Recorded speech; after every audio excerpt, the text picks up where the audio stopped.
Hello students! I hope you are ready to learn more about the correct use of grammar. In this lesson, we are going to understand what it means to write actively or passively. This includes learning how to identify an active and passive voice and how to turn passive sentences into active and the active ones into passive.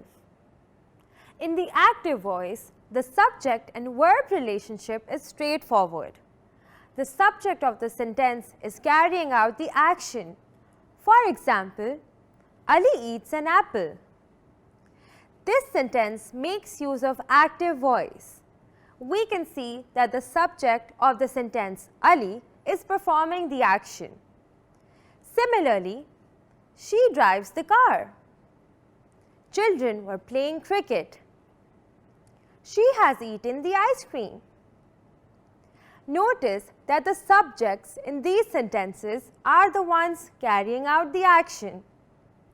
Now, let's see how passive voice works.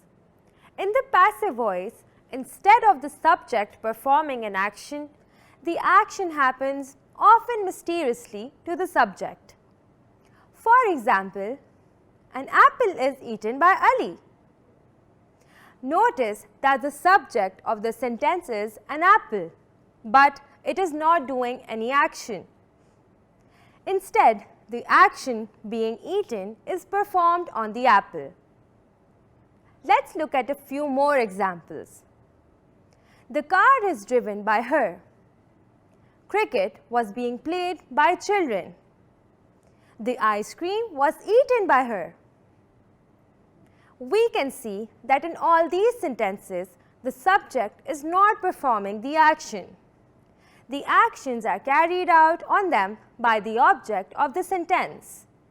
Now that we know the difference between the active and the passive voice, let's see how we can change the sentence from one voice to another. Let's start with an active sentence. The cat was chasing the mouse. In this sentence, the cat is the subject, was chasing is the verb, and the mouse is the object. We can see that the cat is performing the action on the mouse. This is an example of using active voice.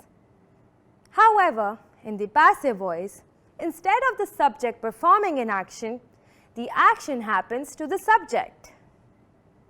The same event will now be written as the mouse was being chased by the cat. We can see that the subject and the object have switched places. Now, the mouse is our subject, but it is not performing the action. Instead, the action is being performed on the mouse. Now, notice the verb. The verb is changed to its participle form, accompanied by an auxiliary verb as per the given tense of the sentence. The sentence, the cat was chasing the mouse, is in past continuous tense. So, when changing to passive voice, we used was being, which is an auxiliary verb in the past continuous tense, followed by the past participle chased. Auxiliary verbs help determine the tense of the sentence. There are many auxiliary verbs such as is, am, are, will be, being, have been, had been, and so on. Let's see another example. Consider the sentence, Alina catches the ball. Notice that this sentence is in present tense and in active form. Changing it into passive form makes it, the ball is caught by Alina.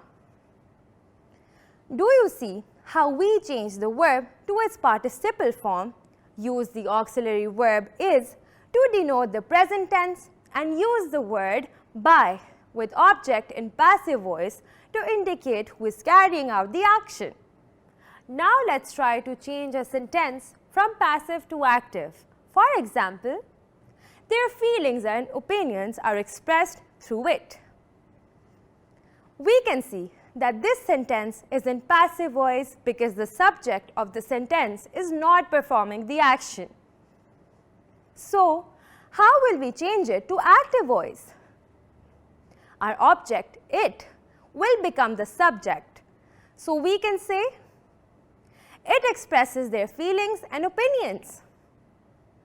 Notice the verb here is changed from present participle are expressed to simple present tense expresses, removing the auxiliary verb are. Did you see how we changed a passive sentence into something rather straightforward? Let's do one more example. The class has been cancelled by the teacher. We see that this sentence is in passive voice and sentence is in the present perfect.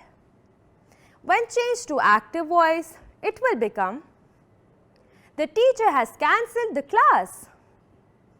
Notice that the subject and the object switch places and the verb remains in present perfect, omitting the auxiliary verb been.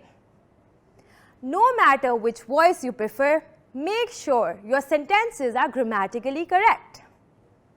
Now let's try the exercise. This way you can test your understanding of the active and passive voice.